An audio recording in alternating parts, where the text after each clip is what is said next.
All right. Welcome to Texas Overtime. I'm Nick. I'm Evan. We're both the soccer reporters for UT Soccer. Let's just hop right into it. Thursday, Texas at TCU, conference opener. Really big game, and I was really proud of how the team played. Lately in conference play, or even in pre-conference play, we have been getting bullied. Yep. Absolutely manhandled by the defense. But this time, we kind of took it to them a little bit. It was really, like I said, a backyard brawl. We were having fisticuffs with the Horned Frogs, and I think we did pretty well. It was a little bit unfortunate early in the game. Lexi went down on a non-contact injury. Lexi Missimo. Yeah. Probably our best player. Yeah. Her Byers. Her and Byers are the 1-2 punch. So, losing the 1/2 really hurt our offense early in the game. What do you see out of the Longhorns on Thursday? I mean, one thing I'll say is Ashlyn Miller has done a great job filling in for Missimo. Nice. They also played Texas Tech in between that time. Mm-hmm. Miller played great in that game as well, but Miller was the key creator of the sole goal that Texas had, the only outfield goal of the game that Holly Ward scored. That was a beautiful goal, It was a beautiful pass in. Shipkin played it off great to Ward as well. So as much as, Missimo is going to be missed, and we're not exactly sure the timetable. I know she's getting MRIs, but Miller's a great player to fill in. Glad she's there just in case. In general, I mean, like you said, that was a feisty game. I liked what the Longhorns showed.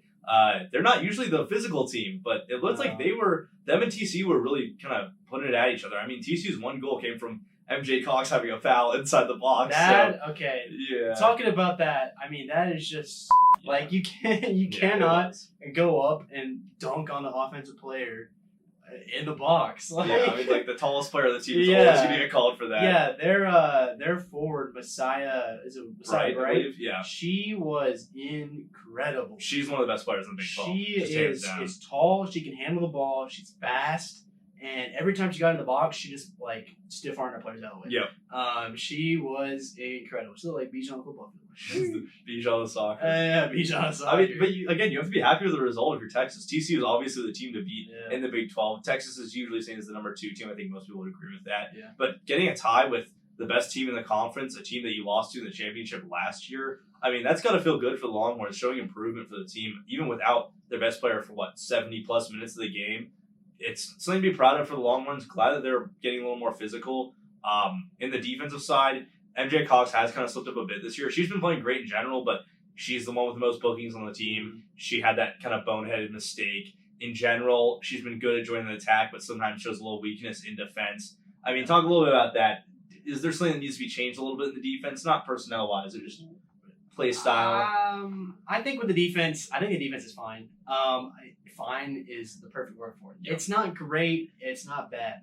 Really, the one excellent part of our defense is Savannah Madden. Yeah. My goodness. And as on trend, within the first 5 minutes of the game, Savannah Madden got absolutely trucked, bowled over, Heisman stiff-armed in the ground. Again, this woman continually just gets bullied in the goal.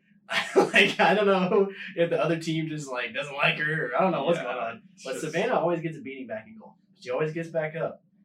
So she's just been great at goal. She made a couple really good saves. Yeah, definitely. There were a couple times where Messiah Bright had a really good look on goal, and Savannah made a good diving save.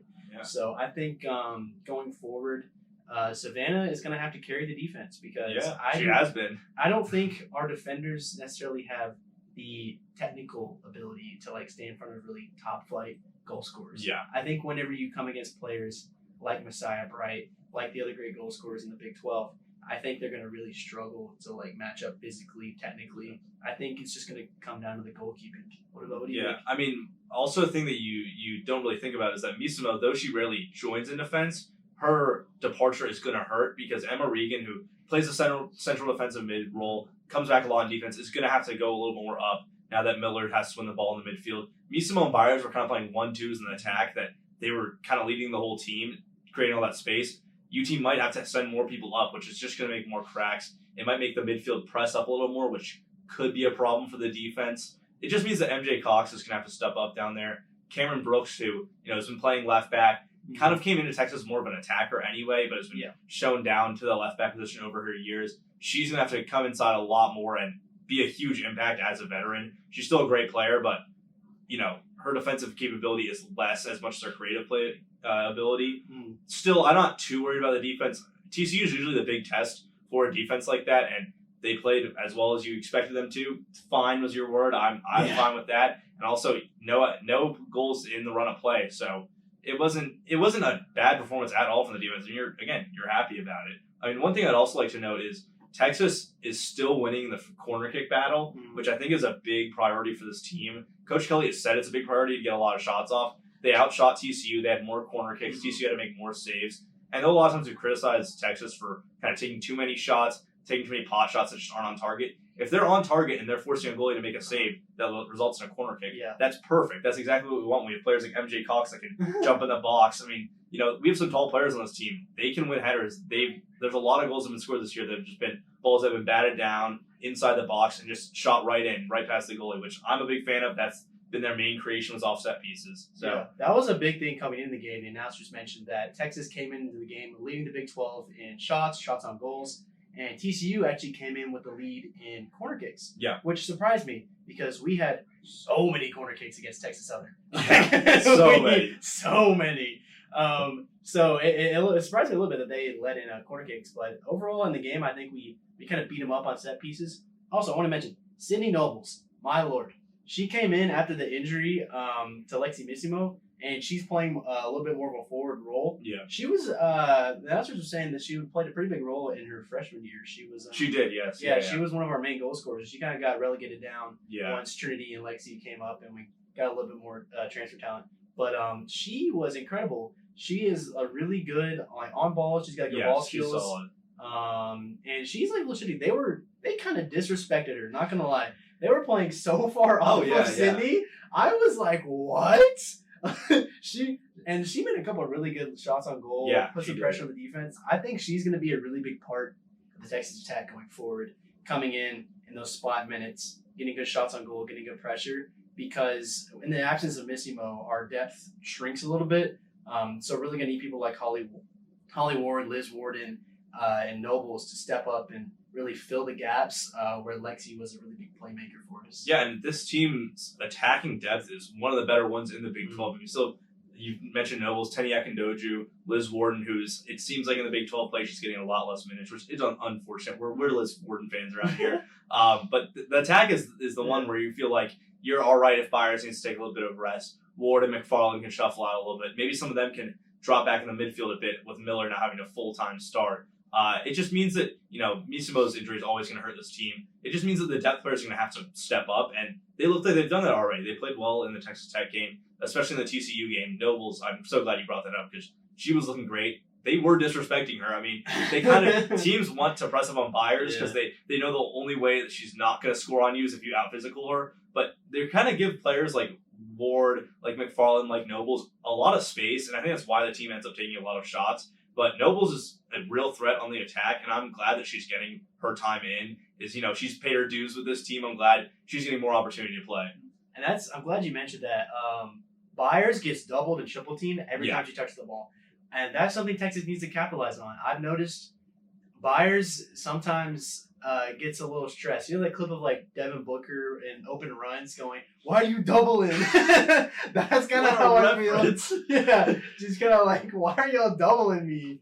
I get his conference play, but she kind of struggles when she gets pressed up like that, and the passes may not be always on point, and the attack kind of dies when she gets double teamed. I think that's something that we really need to capitalize on. Working on those quick touches, straight off the pass, just kick it to the outside, get a cross into the box. Because Byers, I think, sometimes tries to do a little too much. Yeah. I feel like she feels like she has to do a lot because Lexi is out, and she is the main goal scorer. She takes the most shots, has the most goals, the most total points. Yeah. She is far and away our lead goal scorer. So leading the Big 12 and everything. Yeah. She's she is like LeBron. She's just out here doing everything. No. Yeah, she needs to get her teammates involved a little bit more. I think she does a good job of passing, but I think getting more creativity in the ways she gets her teammates involved and try to put the ball in the box where other people can score instead of just passing it out back to the top. That's fair. And I think with Missimo out, there's a big question with this team is who's the number 2 option now? Because even though Missimo is playing in the midfield, I mean, She is also a great goal scorer. She's the main assister as well. But with her out, I mean, Ward and McFarland aren't exactly top-tier finishers. They're more of crossers, or players that play on the outside. Shimkin definitely has a good shot. She is really technically gifted, but is she really going to step in that Misimo role? So that's what I think the problem is that Byers is saying, like, you know, if there's anyone that needs to take a shot on goal, it's going to be me if it's inside the box. So it is going to come with a lot of defenders are going to collapse on her because she's faster than a lot of people out there. She's better than everyone out there.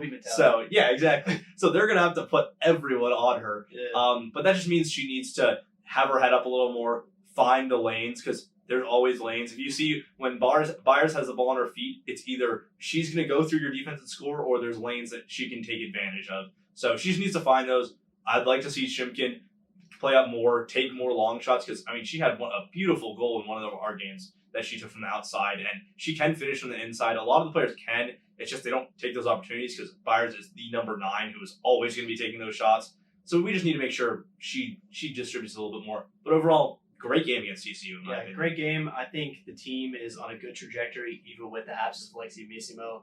Obviously, next game played pretty well against Tech too. Not sure who we play next. I think we're coming back home, right? We're coming back home to, oh no. I think it's like West Virginia. I want to say West Virginia, but I don't know if I'm mixing that with football. Yeah, but regardless of who we play, I think Texas is looking great for the upcoming conference slate. And hopefully Coach Kelly can get our girls right. Yeah, and hopefully we can see Lexi Misimo out there. I think that's it for us, though. Yep. Thank you.